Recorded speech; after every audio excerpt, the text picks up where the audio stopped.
नमस्कार, मी रेणुका. या बुलेटिनमध्ये तुमचं स्वागत. या सगळ्या बातम्या आपण विस्ताराने या बुलेटिनमध्ये बघणार आहोत आणि बुलेटिनच्या सुरुवातीला बातमी आहे मुंबईतली. कोविन ॲप पुन्हा काम करणं बंद झाल्याची माहिती कळते. यादी ऑनलाईन असली तरी लसीकरण झाल्यानंतर वॅक्सिनेटेड ही एंट्री तिथे करता येत नसल्याची माहिती आता समोर येते आणि या लसीकरणालाही अत्यंत संथ प्रतिसाद मिळतोय अशी माहिती सध्या उपलब्ध होते. आताच्या क्षणाची महत्त्वाची बातमी आपल्याला माहिती आहे, शनिवारपासून लसीकरण प्रक्रियेला सुरुवात झाली होती आणि 2 दिवस ॲपमध्ये अडथळे येत असल्यामुळे आजपासून म्हणजे मंगळवारपासून आठवड्यातले 4 दिवस ही मोहीम सुरू केली जाणार होती. नेमकं काय घडतंय जाणून घेऊयात. स्वाती लोखंडे आमच्या प्रतिनिधी आता आपल्या सोबत आहेत. स्वाती, नेमकं काय घडतंय?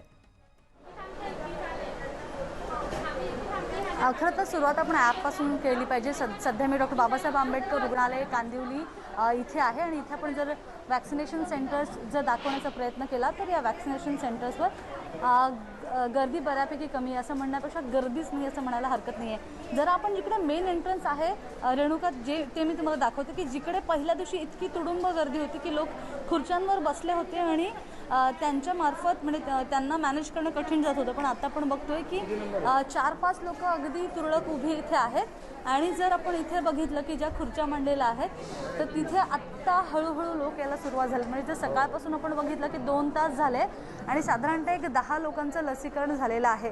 आणि याला महत्त्वाचं कारण असं म्हणता येईल की ॲप सुरळीत सुरू होत नव्हता. म्हणजे हे ऑनलाईनच करायचं आहे, त्याच्यामुळे 2 दिवस ही पूर्णपणे स्थगित केली गेली होती प्रक्रिया. पण 2 दिवसानंतरही तो ॲप तितकासा सुरळीत झाला नाही. जर आता आपण प्रयत्न केला, तिथले काही नोडल ऑफिसर आहेत आपण त्यांच्याशी बोलण्याचा. डॉक्टर लेखराज आहेत आपल्याबरोबर, इथले नोडल ऑफिसर, आपण त्यांच्याशी थेट बोलूया की डॉक्टर, सकाळी जेव्हा लसीकरणाला सुरुवात झाली तेव्हा ॲपमध्ये नेमकं काय प्रॉब्लेम येत होता? ॲपमध्ये आपण जेव्हा एंट्री करत होतो, जे बेनिफिशरीचे डिटेल्स आपण सिलेक्ट करून आपण जेव्हा त्यांचं ऑथेंटिकेशनसाठी आपण पूर्ण डेटा फीड करत होतो, तो पेज फीड केल्यानंतर सबमिट करायचा ऑप्शन झाल्यानंतर जे आपण वॅक्सिनेटेडचा टॅब क्लिक केल्यानंतर पण पेज तो परत बॅक होऊन रिफ्रेश व्हायचा. म्हणजे एंट्री होत नव्हती की ज्या वॅक्सिन नाही असं दिसत होतं की तो डेटा सबमिट झाला नाही असं आपल्याला दिसत होतं. आपण परत 2-3दा ट्राय केलं ते एकाच बेनिफिशरीसाठी. देन आफ्टर 15-20 मिनिट्स आपण तो डेटा परत चेक केल्यानंतर it is showing that it is partially vaccinated. म्हणजे खूप स्लो आहे आणि म्हणूनच रेणुका की ॲप सुरू होत नसल्यानं वॉर्डकडनं अनेक लोकांना फोन गेले, मेसेज जाऊ शकले नाहीत. असे अनेक जण आपल्याबरोबर आहेत. सध्या आपण थेट त्यांच्याकडनं जाणून घेऊया की त्यांना फोन आले की त्यांना मेसेजेस आले. आपण थेट त्यांच्याकडनं जाणून घेऊया. मॅडम, मला सांगा की तुम्हाला फोन आला की तुम्हाला मेसेज आले? फोन आलेला सकाळी आणि रात्री 2 वेळा फोन केलेला मला. अच्छा, मेसेज नाही आला? नाही. बरं, तुम्ही सांगा, तुम्हाला फोन आला की मेसेज आला? फोन आला आम्हाला, मला मेसेज नाही आला. बरं, तुम्हाला फोन आला की मेसेज आला? मला फोन पण आला, मेसेज पण आला.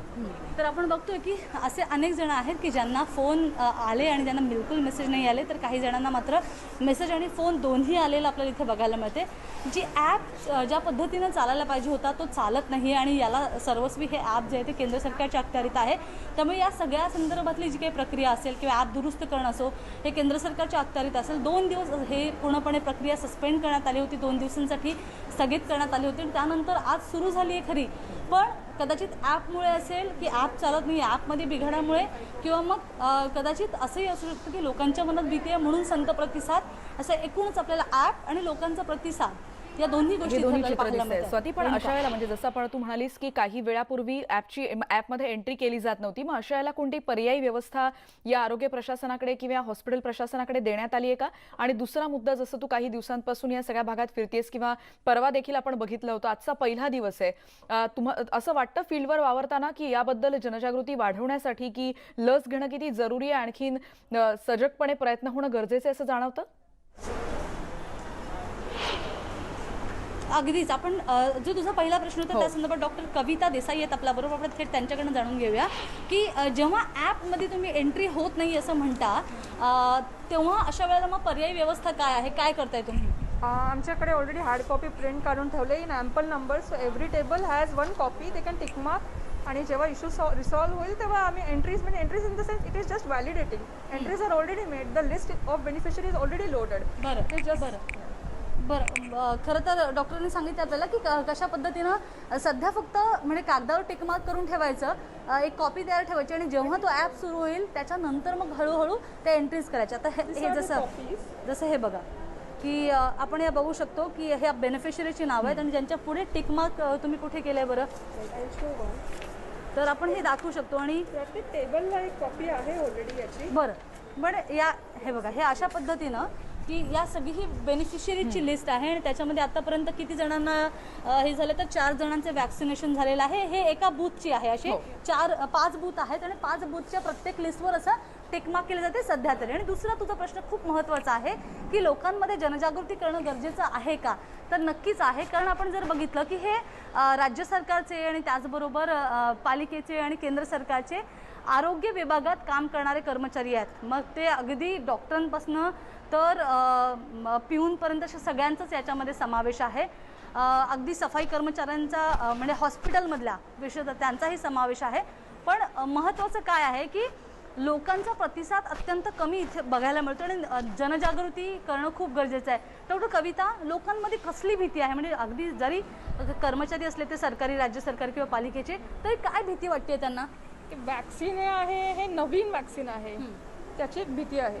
हे सगळ्यांना माहिती आहे की वॅक्सिन दिल्यानंतर pain at the side, fever हे येणं, पण हे कसं नवीन वॅक्सिन आहे, हे नवीन गोष्ट आहे म्हणून भीती आहे लोकांना एक कदाचित. रेणुका, आणि जर आपण बघितलं की 442 कंप्लेंट पहिल्या वॅक्सिनेशन नंतर, पहिल्या लसीकरणानंतर महापालिकेच्या पूर्ण वेगवेगळ्या हॉस्पिटल्समधनं प्राप्त झालेल्या आहेत, ज्याच्यामध्ये लस दिल्या ठिकाणी दुखणं किंवा थोडासा ताप येणं, त्याचबरोबर अंगदुखी, अशा या कंप्लेंट्स आहेत. आत्तापर्यंत दोघांना ॲडमिट करण्यात आलेलं आहे. पण मेजर असे कोणत्याही प्रकारचे ॲलर्जीचे इश्यू आले नाही आहेत, ॲलर्जिक रिॲक्शन्स आले नाही आहेत. त्यामुळे आत्ताचे या घडीची ही गरज आहे की लोकांमध्ये, विशेषतः जो पहिला टप्पा आहे तिथल्या लोकांना जास्तीत जास्त जनजागृती करणं, त्या हॉस्पिटलमधल्या किंवा त्या हेल्थ पोस्टमधल्या लोकांचं खरं तर आत्ताचं काम आहे. रेणुका, अगदी खरं आहे स्वाती, धन्यवाद या सगळ्या सविस्तर माहितीबद्दल. आपल्याला स्वाती ग्राउंड रियालिटी सांगत होती की नेमकं काय घडते आपल्याला माहिती आहे. सध्या आरोग्य कर्मचाऱ्यांना ही लस दिली जाते आणि त्यांना दिली जाण्यामधून एक विश्वास निर्माण होणार आहे की आपल्या सगळ्यांना हे लसीकरण करून घ्यायचं आहे. हा विश्वास निर्माण करण्यासाठीची ही ड्राईव्ह अत्यंत महत्त्वाची आहे. धन्यवाद स्वाती या सगळ्या सविस्तर माहितीबद्दल. आणि यानंतर आपण येणार आहोत न्यूज 18 लोकमतच्या वृत्तमालिकेकडे. शारीरिक संबंध ठेवले नाहीस तर तुझ्या घरच्यांना आम्ही त्रास देऊ, आईवडिलांचा मृत्यू होईल अशी भीती दाखवत एका भोंदूबाबानं 17 वर्षांच्या तरुणीवर 2 महिने अत्याचार केल्याची संतापजनक घटना नागपुरात घडली आहे. धक्कादायक बाब म्हणजे भोंदूबाबानं भूतबाधा उतरवण्याचं बहाण्यानं पीडित तरुणीच्या आई, आजी आणि मामीवरही अत्याचार केलेत. पारडी पोलिसांनी या भोंदूबाबाला आता अटक केली आहे आणि पोलिसांनी अटक केलेला हा धर्मेंद्र निनावे उर्फ दुलेवाला बाबा असं देखील याला संबोधलं जातं. भूतबाधा उतरवण्याच्या बहाण्यानं 17 वर्षाच्या मुलीसह तिच्या कुटुंबातल्या 3 महिला नातेवाईकांवर यानं अत्याचार केलेत. तरुणीच्या वडिलांचा तो मित्र होता आणि 2 वर्षांपूर्वी पीडित तरुणीच्या कुटुंबियांच्या तो संपर्कात होता.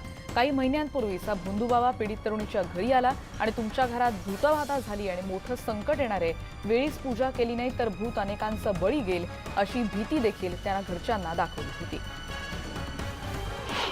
तो आरोपी आणि फिर्यादीचे वडील हे एकमेकाला ओळखायचे 2-3 वर्षापासून.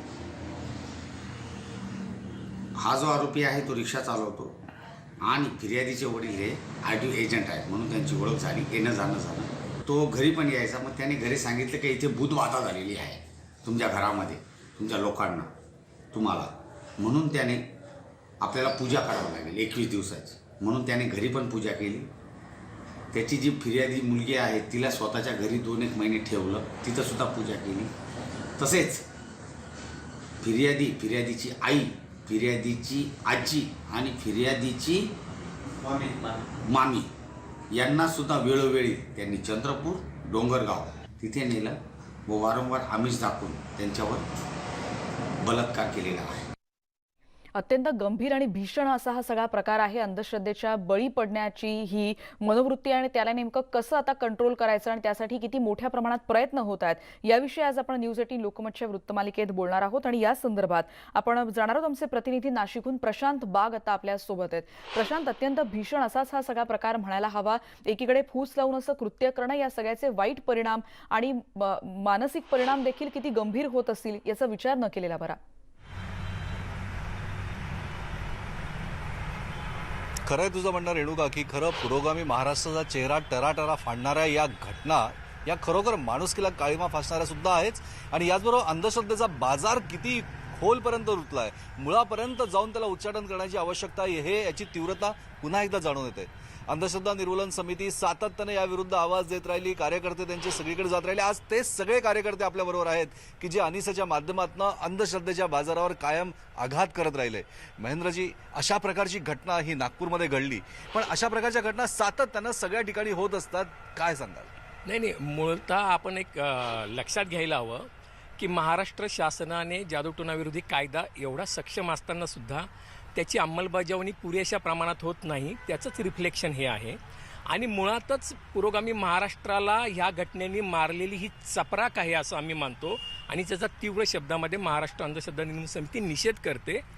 त्याचबरोबर लोकांच्या अगतिकतेचा, अज्ञानाचा, अंधश्रद्धेचा गैरफायदा घेऊन एखादी विशिष्ट पद्धत वापरून, ज्या पद्धतीने बुवा, बाबा, मांत्रिक, परमपूज्य महाराज हे ज्या पद्धतीने लोकांच्या अगतिकतेचा, अंधश्रद्धेचा गैरफायदा घेतात एखादी पद्धत वापरून, आणि त्याच पद्धतीने त्यांचं आर्थिक, शारीरिक, मानसिक शोषण करतात, हे ज्या अनैतिक पद्धतीने त्यांचं शोषण होतं, तर त्याचा तीव्र शब्दामध्ये आपण निषेधच करायला हवा. घटना या निषेध करण्यासारख्याच आहे, पण त्याचबरोबर अशा घटनांमध्ये शासन सुद्धा झालं पाहिजे. अनिसची भूमिका काय?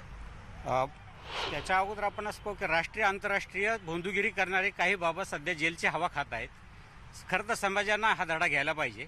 दुसरा भाग, शासनाची भूमिका असे का जो जादूटोणा विरोधी कायदा जो आहे त्याच्यामध्ये अशी तरतूद आहे की प्रत्येक पोलीस स्टेशनचा वरिष्ठ पोलीस अधिकारी हा दक्षता अधिकारी म्हणून त्याच्यात तरतूद आहे.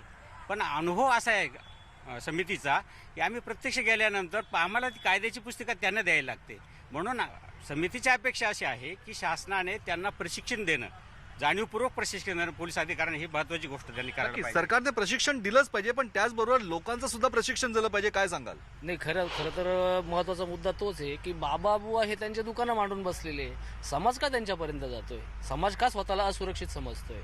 समाजाने त्यांच्यापर्यंतच गेलं नाही तर त्यांची दुकानं चालणारच नाही आणि ते तुमचा गैरफायदा घेणारच नाही ना. तर समाजाने स्वतःला सुरक्षित वाटलं पाहिजे, असं वागावं. नक्कीच, म्हणजे की समाज जो आहे तो खूप मोठ्या संख्येने आहे. आणखीन हे बाबा जे आहे ते अगदी बुडभर आहे. का बळी पडायचं? बळी पडणं याच्यात तर प्रथमतः अज्ञान येतं, शिक्षणाचा अभाव येतो आणि अंधश्रद्धा निखालसपणे अंधश्रद्धा येते. बुवाबाजीची मुळात व्याख्याच अशी आहे की बुवा अधिक बाज इज इक्वल टू घाणेरडं कृत्य जे बुवा करतो त्याला आपण साध्या सोप्या भाषेमध्ये बुवाबाजी. एखादा बुवा किंवा बाबा माझ्यामध्ये दैवी सामर्थ्य, माझ्यामध्ये आध्यात्मिक सामर्थ्य आहे आणि प्रत्यक्ष देवाचा मी प्रतीक आहे आणि तुमच्या सर्व संकटाचं, प्रश्नांचं निराकरण करण्याचं सामर्थ्य माझ्यामध्ये, एवढेच नव्हे तर मी कुठलाही चमत्कार करू शकतो, अशा पद्धतीचे दावे करून एखाद्या बाईच्या अज्ञानाचा, अंधश्रद्धेचा, आर्थिकचा गैरफायदा घेऊन तिला जो बुवा खोट्या पद्धतीने अनैतिक मार्गाने बाजेवर नेतो आणि तिच्यावर जो दुराचार करतो, अत्याचार करतो, बलात्कार करतो, या संपूर्ण प्रकाराला, घाणेरड्या अशा प्रकाराला बुवाबाजी असं आपण म्हणतो. नक्कीच, म्हणजे ही श्रद्धा नाही तर हा अंधश्रद्धेचाच बाजार आहे. बरोबर आहे. ह्या बुवांकडे जाण्याचं समाजाचं एक महत्त्वाचं कारण असं आहे की अदृश्याची भीती आणि अतृप्त कामनांची पूर्ती हे करण्यासाठी ही सगळी सामान्य माणसं एक तर असुरक्षित, अस्थिर, प्रशांत, या महत्वाची वृत्तमालिका आहे आणि यातल्या सगळ्याच मान्यवरांची आणि या ग्राउंड रियालिटीमध्ये काम करणाऱ्या सगळ्यांचीच आपण मतं जाणून घेणार आहोत. पुन्हा एकदा तुमच्याकडे येणार आहोत, पण आताच्या क्षणाची एक महत्वाची बातमी येते मुंबईतून. मुंबईच्या महापौर किशोरी पेडणेकर आता कृष्णकुंजावर गेल्याची माहिती कळते. किशोरी पेडणेकर यांनी मनसे अध्यक्ष राज ठाकरे यांची भेट घेतल्याचे हे फोटो आता आपण टीव्ही स्क्रीनवर बघतोय. आपल्याला माहिती आहे 23 जानेवारीला बाळासाहेब ठाकरेंची जयंती असते आणि त्यानिमित्तानं होणाऱ्या कार्यक्रमाचं निमंत्रण देण्यासाठी महापौर कृष्णकुंजावर गेल्या होत्या. राज ठाकरे यांनी 10 मिनिटं गप्पा मारल्या आणि जुन्या आठवणींना उजाळा दिला, अशी महापौरांनी त्यानंतर माहिती दिली आहे. आपण कार्यक्रमाला येणार असल्याचं देखील राज ठाकरे यांनी सांगितलंय. महापौरांनी ही राज ठाकरेंची या कार्यक्रमाचं निमंत्रण देण्यासाठी ही भेट घेतली होती. बाळासाहेबांच्या पुतळ्याच्या उद्घाटनासाठीचा हा आमंत्रण करण्यासाठीची ही भेट होती, अशी माहिती कळते.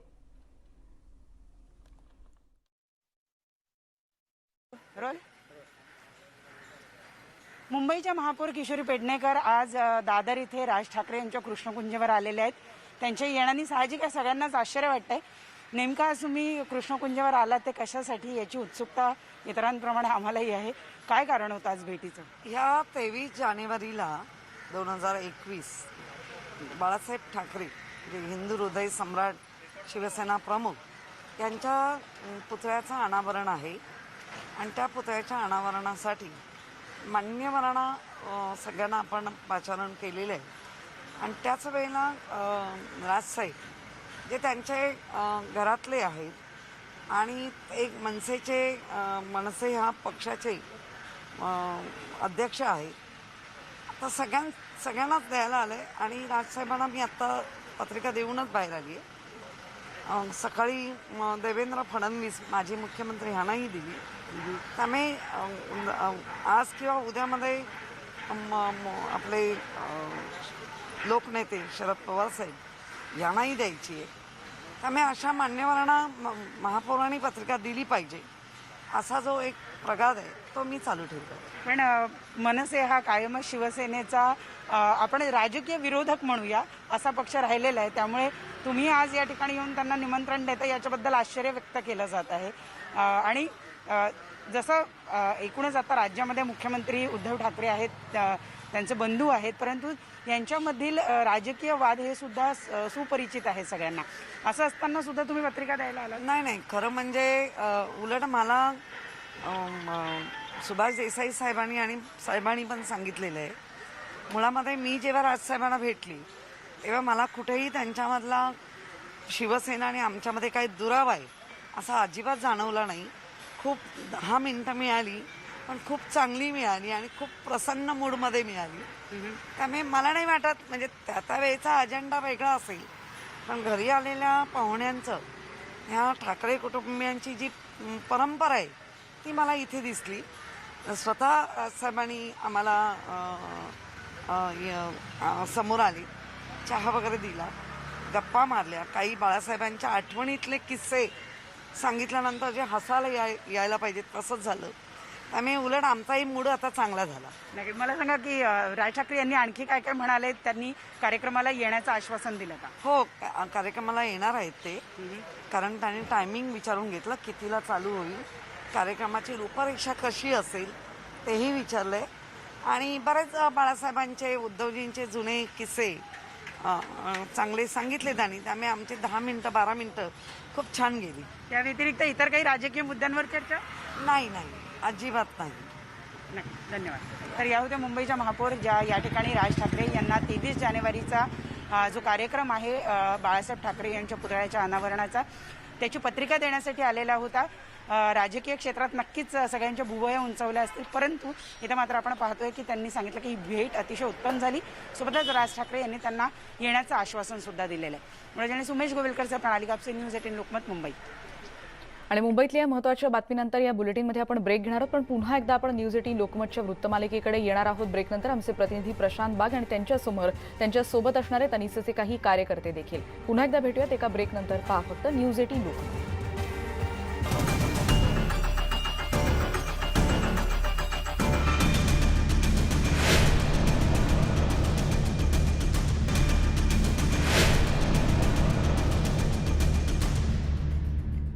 नागपूरमध्ये घडलेली बंधुगिरीचा कळस दाखवणारी घटना आणि कशा रीतीनं पीडिता आणि तिच्या कुटुंबियांवर करण्यात आलेले अत्याचार याविषयी आपण न्यूज 18 लोकमतच्या वृत्तमालिकेत पुन्हा एकदा सहभागी होणार आहोत.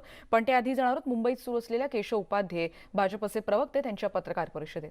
दिलं तरी सुद्धा बाकी जी आता जी आकडेवारी येते त्याच्यानुसार आत्ता 5800 पेक्षा अधिक आणि काही अजून तालुक्यांची येते, त्यामुळे 6000 पेक्षा अधिक ग्रामपंचायती भारतीय जनता पार्टीने आत्ता या क्षणाला आम्ही जिंकलेल्या आहेत. ही आत्ताची आकडेवारी आहे त्याच्यामध्ये. आणि प्रत्येक जिल्ह्याने या आकडेवारी मी तुम्हाला सांगू शकतो. सिंधुदुर्गात किती जिंकल्या, रत्नागिरीत किती जिंकल्या, पालघरला याच्यामध्ये किती झाल्या, नंदुरबार, धुळे ग्रामीण, नाशिक या सर्व भागांमध्ये, पश्चिम महाराष्ट्र आहे, पश्चिम महाराष्ट्रात अभूतपूर्व यश यावेळी भारतीय जनता पार्टीला मिळालं. सगळ्यात मी काल आकडेही सांगितले की प्रस्थापितांना कसं धक्का त्या याच्यामध्ये बसला हे कालही सांगितलं. आणि अशी जिल्हावार यादी मी आता माझ्याकडे आहे, मी तुम्हाला थोड्या वेळात ती देणार आहे. काँग्रेसने दावा केला की 4000 पेक्षा जास्त जागा आहे. मला असं वाटतं काँग्रेसने दावा केला आहे, पण काँग्रेसचा दावा आम्ही भारतीय जनता पार्टी आहोत, आम्ही म्हणणार, पण किमान काँग्रेसचा दावा सत्ताधारी पक्ष तरी मान्य करतील का?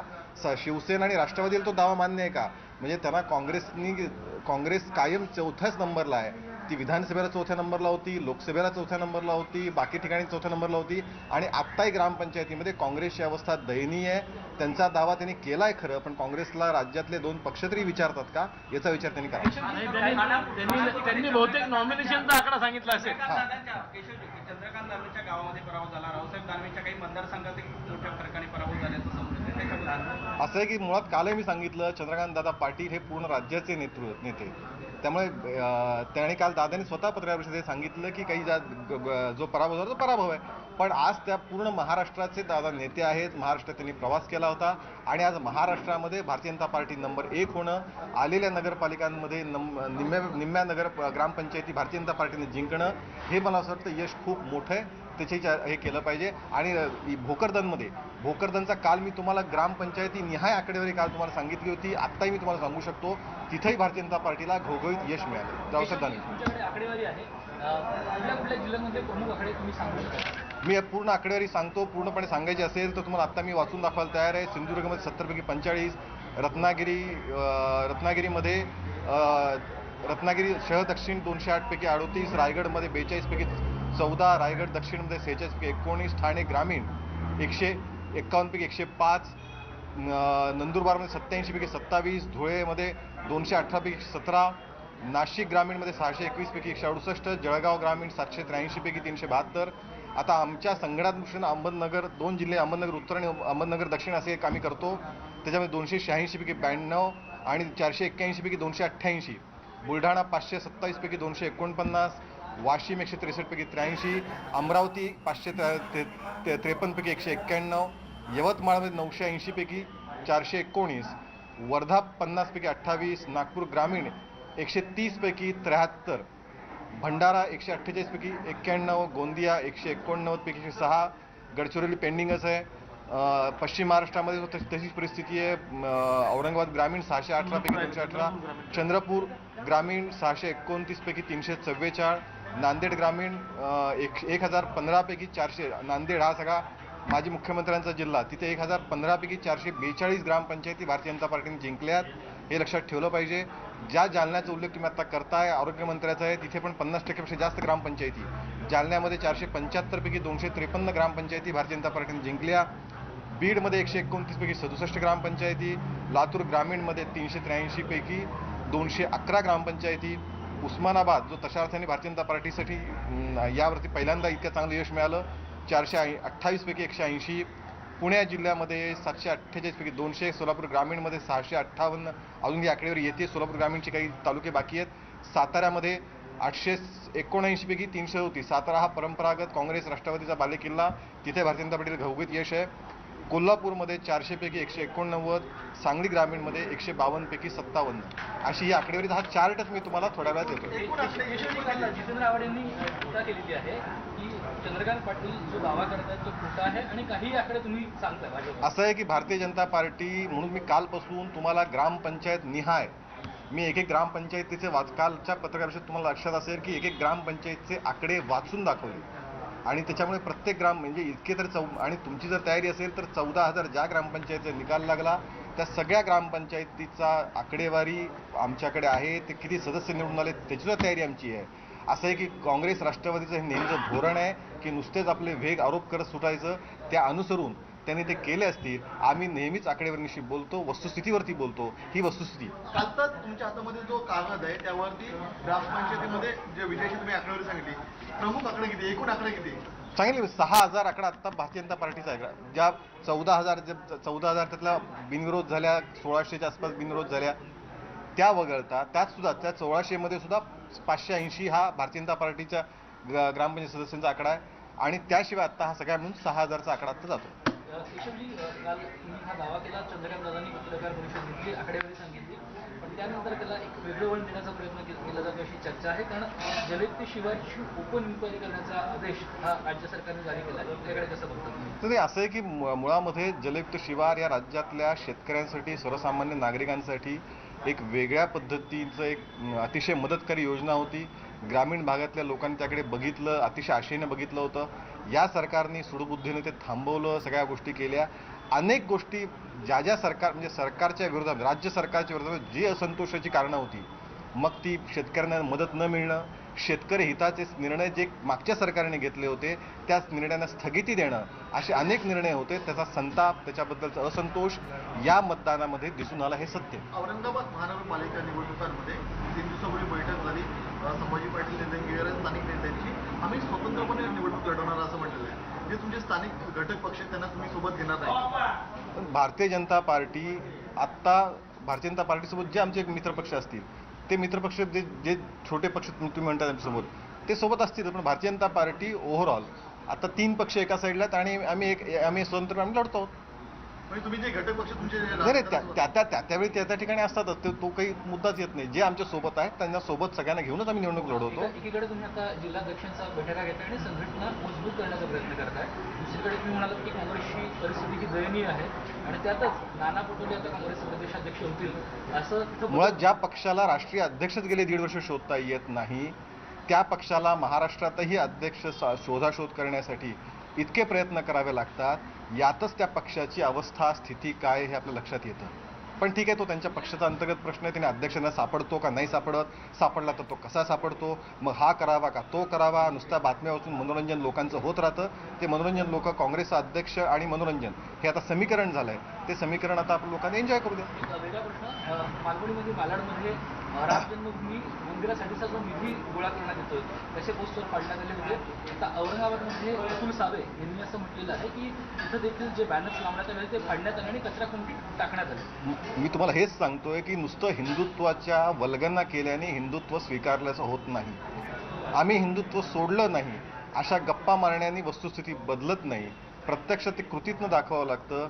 आज या देशाचा एकमत, देशातला प्रत्येक भाविक, देशातला प्रत्येक नागरिक भाविकतेने, अत्यंत श्रद्धेने श्रीरामा मंदिरासाठी काही ना काही करू इच्छितोय. आपण बघत असाल, अत्यंत गोरगरीब समाजसुद्धा काही ना काही फुल ना फुलाची पाकळी त्या मंदिरासाठी देऊ इच्छितोय. आणि त्याच वेळी याच महाराष्ट्रामध्ये, मुंबईमध्ये, औरंगाबादमध्ये अशा राम मंदिरासाठी जे बॅनर होर्डिंग लावतात ते फाडले जात आहेत, ते उतरवले जात आहेत, त्यासाठी दडपशाही केली जाते. या ठिकाणी म्हणजे राज्य कुणाचं, या ठिकाणी हा प्रश्न पडावा. हे रामाला मानणाऱ्यांचं राज्य. भाजपच राज्यात 1 नंबरचा पक्ष आहे. सध्या काँग्रेसची अवस्था दयनीय आहे. याच मुद्द्यांवर सध्या भाजपची पत्रकार परिषद सुरू आहे. आपल्याला माहिती आहे, ग्रामपंचायत निवडणुकानंतर जिल्हाध्यक्षांची बैठक मुंबईत होतीये आणि त्याच्या आधी आता केशव उपाध्ये पत्रकार परिषदेमध्ये 6,000 पेक्षा जास्त जागा भाजपला मिळाल्या. त्याची सविस्तर माहिती या पत्रकार परिषदेत देत आहेत. एका ब्रेकनंतर पुन्हा भेटूया.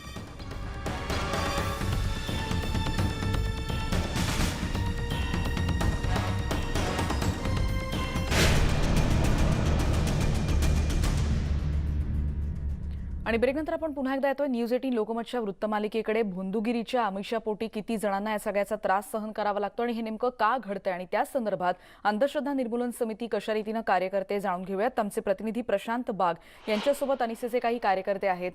प्रशांत, त्यांना विचारता येईल का की कशा पद्धतीनं, म्हणजे त्यांनी आतापर्यंत अनेक प्रकरणं अशा पद्धतीनं निपटवली असतील किंवा अशा पद्धतीनं त्यांचं प्रबोधन केलं असेल, त्यांना असं वाटतं की सामाजिक प्रबोधनासोबतच शैक्षणिक प्रबोधन देखील या सगळ्याच पातळीवर होणं गरजेचं आहे. त्यांचे आणखीन काय अनुभव? खरं रेणुका, प्रबोधन हा एक शब्दच अनेक अर्थ समाविष्ट करणारा अर्थ आहे. आणखी नेमकं प्रबोधन कशा करण्याची आवश्यकता आहे, मानसिकता कशी लोकांची बदलत असते. अंधश्रद्धा निर्मूलन समिती सातत्यानं या घटनांविरुद्ध आवाज उठवते, लोकांचं प्रबोधन करते, त्या व्यक्तीपर्यंत पोहोचते, भोंदू बाबांना सुद्धा आव्हान देते. काय वाटते तुम्हाला की कशा प्रकारे अशा प्रकारच्या घटनांना तुम्ही सामोरे गेले आहात? नाही, ह्या अनेक माझ्यासारखे महाराष्ट्र आणि सचे माझे महाराष्ट्रातले अनेक सहकारींनी ते फेस केलं. शहीद पद्मश्री डॉक्टर नरेंद्र दाभोलकरांनी जो प्रबोधनाचा वारसा आणि संस्कार आमच्यावर केले तोच आम्ही महाराष्ट्रामध्ये रुजवू इच्छितो. पण त्याचबरोबर मला असं वाटतं की ह्या संपूर्ण प्रकारामध्ये खास करून स्त्रियांनी थोडंसं कुठल्याही बुवाबाबाकडे काय कुठल्याही पुरुषाकडे थोडासा तो जो वेगळा वागायला लागला, वेगळं सांगायला लागला, तर थोडं संशयाने पाहणं गरजेचं आहे. आणि ह्या सगळ्या बुवाबाजीच्या शोषणाचा केंद्रबिंदू सातत्याने स्त्रीच राहिलेली आहे. म्हणजे तिचं आर्थिक शोषण असेल, तिचं यौन शोषण असेल, तिचं सामाजिक शोषण असेल आणि त्याच्यामुळे ती समाजातनं सातत्याने बहिष्कृत राहिलेली आहे. एक तर दुय्यमत्व, पुरुषप्रधान मानसिकता, या सर्वांमधनं बुवाबाजीची प्रचंड मोठ्या प्रमाणात चलती होते. महाराष्ट्रामध्ये महाराष्ट्र अनिसाच्या हातामध्ये एक महत्त्वाचं हत्यार आहे आणि ते म्हणजे प्रबोधनाचं. आणि शहीद डॉक्टर नरेंद्र दाभोलकरांनी ज्यावेळी शहिदी झाली त्याच्यानंतर जादूटोणाविरोधी कायदा आला. या संपूर्ण प्रकारामध्ये प्रबोधन आणि कायदा या दोघांचा ज्यावेळेस समन्वय होतो त्याचबरोबर लोकांचा सुद्धा सहभाग अत्यावश्यक आहे. तोच महत्वाचा मुद्दा आहे. पण जादूटोणा विरोधी कायदा आला, खरं तर तुम्ही चळवळीतले कार्यकर्ते आणखीन वकील सुद्धा आहात, पण या कायद्याची प्रभावी अंमलबजावणी होते? या कायद्याच्या माध्यमातून जनजागरणाचं जे सगळ्यात महत्वाचा त्याच्यात जो केंद्रबिंदू आहे तो खरोखर होतो? काय सांगाल? नक्कीच महाराष्ट्र अंधश्रद्धा निर्मूलन समितीचं गेल्या 30 वर्षापासून महाराष्ट्र नव्हे तर इतर राज्यांमध्ये सुद्धा कार्य सुरू आहे. परंतु या कार्यक्रम सुरू असताना आम्हाला पूर्वी कायदा नव्हता, परंतु आम्ही समाज प्रबोधनाच्या माध्यमातून हे लोकांचं अंधश्रद्धा निर्मूलनाचं काम, प्रबोधनाचं काम आम्ही जास्तीत जास्त प्रमाणात करत होतो. परंतु 2013मध्ये जादूटोणा विरोधी कायदा आला आणि आम्हाला अधिक सक्षम असं प्रबोधन करता आलं आणि या कायद्याच्या अंतर्गत हे जे बुवा बाबा वगैरे जे शोषण करत होते सर्व घटकांचं, त्या बाबा लोकांवर या कायद्याच्या अंतर्गत गुन्हे दाखल करता आले. कायदा आला, कायद्यामुळे प्रबोधन करायला संधी जरी मिळाली असली तरी समाजामध्ये जो अंधश्रद्धेचा पगडा आहे, अंधश्रद्धेचा बाजार चालवणारे मुठभर बंधू बाबा आहे यांच्या विरुद्ध समाजाने सुद्धा विरोधात जायला हवं. अनिसची भूमिका अत्यंत ठाम आणि स्पष्ट आहे. तर असं केलं तरच या सगळ्या प्रकारच्या घटनांना प्रतिबंध होऊ शकेल. रेणुका, अगदी खरं आहे प्रशांत. आपण जाणार आहोत चित्रलेखा पाटील, सामाजिक कार्यकर्ता आपल्या सोबत आहेत. चित्रलेखा, ते आपण बघतोय की कशा रीतीनं अनिस कशा रीतीनं कार्यकर्ते आहे याविषयी आपल्याला नाशिकमधले काही प्रतिनिधी त्यांचे सांगत होते.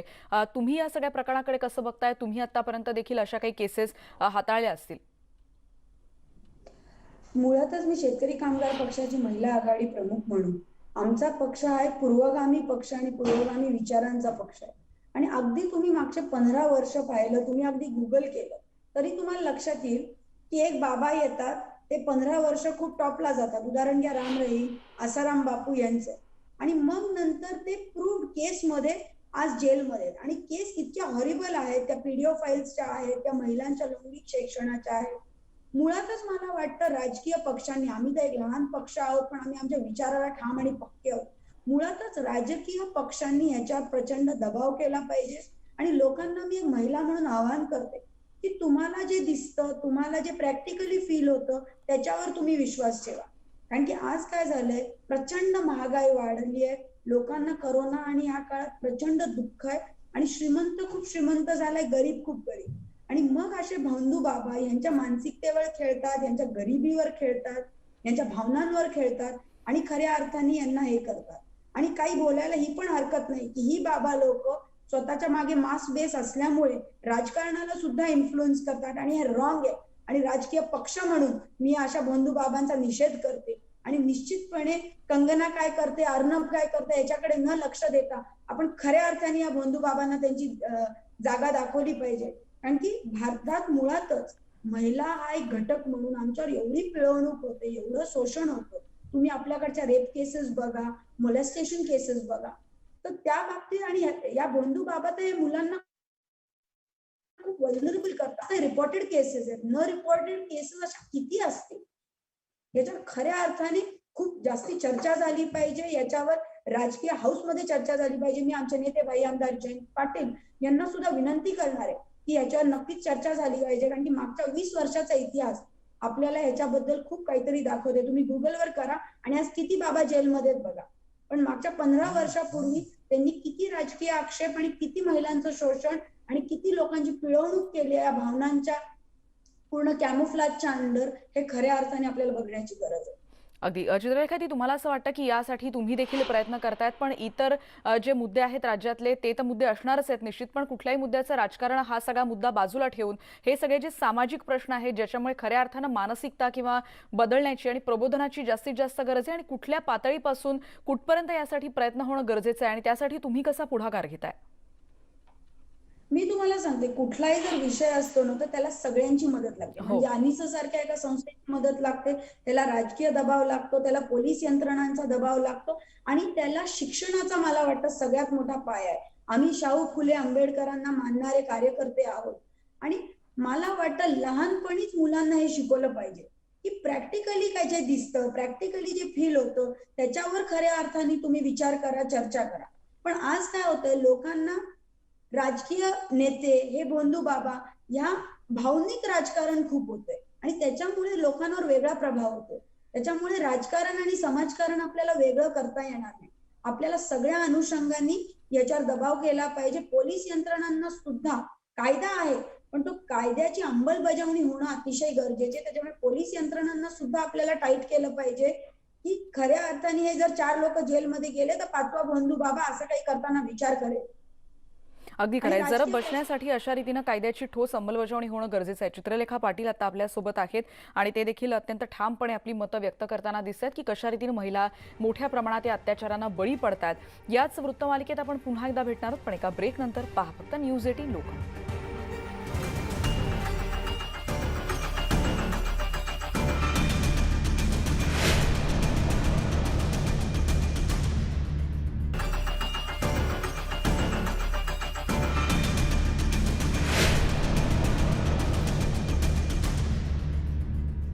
ब्रेकनंतर आपण पुन्हा एकदा जातोय. चित्रलेखा पाटील आता आपल्या सोबत आहेत. चित्रलेखा, जसं तुम्ही मगाशी सांगत होतात की कशा रीतीने महिलांचे मोठ्या प्रमाणात त्यांना अत्याचारांना सामोरं जावं लागतंय आणि खरं तर हाऊसमध्ये हे सगळे प्रश्न उपस्थित होण्याची गरज आहे, कारण यामुळे मोठ्या प्रमाणात मानसिक ताणाला आणि त्यापुढे येणाऱ्या वेगवेगळ्या मानसिक आजारांना देखील या सगळ्यांना सामोरं जावं लागतं. तुम्हाला असं वाटतं की हा एक मानसिक कशा रीतीने त्यांचं खच्चीकरण केलं जाते किंवा कशा रीतीने त्यांना त्याचं बळी बनवलं जात आहे, यासाठी अगदी ग्राम पातळीवरून किंवा अगदी आपण म्हणू शकतो की स्थानिक पातळीपासून याचं प्रबोधन होण्याची गरज आहे. कशा रीतीने हे प्रयत्न करता येतील असं आपल्याला वाटतं? नाही, मला वाटतं आता मी एक संस्था चालक आहे. मी स्वतः एक 50 शाळा ग्रामीण भागात चालवते. मला वाटतं शिक्षण हा बेस आहे सगळ्याचा. तुम्ही मुलांना नीट शिकवलं, शाहू फुले आंबेडकरांचे विचार दिले, आणि तर मला वाटतं ते ह्यांना सगळ्यांना बळीच पडणार नाही.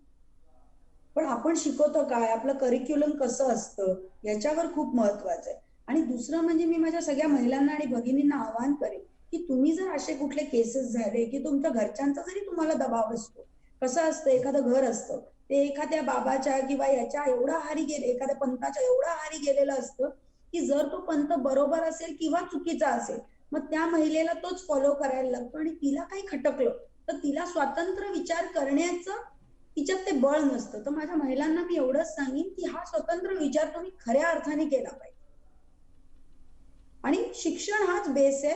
आणि राजकीय नेत्यांनी सुद्धा याचं प्रबोधन केलं पाहिजे की प्रॅक्टिकल करा. कारण की मी सांगते या सगळ्या गोष्टी वाढणार कारण की लोक वल्नरेबल आहेत. इंग्लिशमध्ये ज्याला आपण वल्नरेबल म्हणतो, कारण की आज महागाई टोकाला पोहोचली, अनएम्प्लॉयमेंट टोकाला पोहोचली, यांच्याकडे लोक जातात का?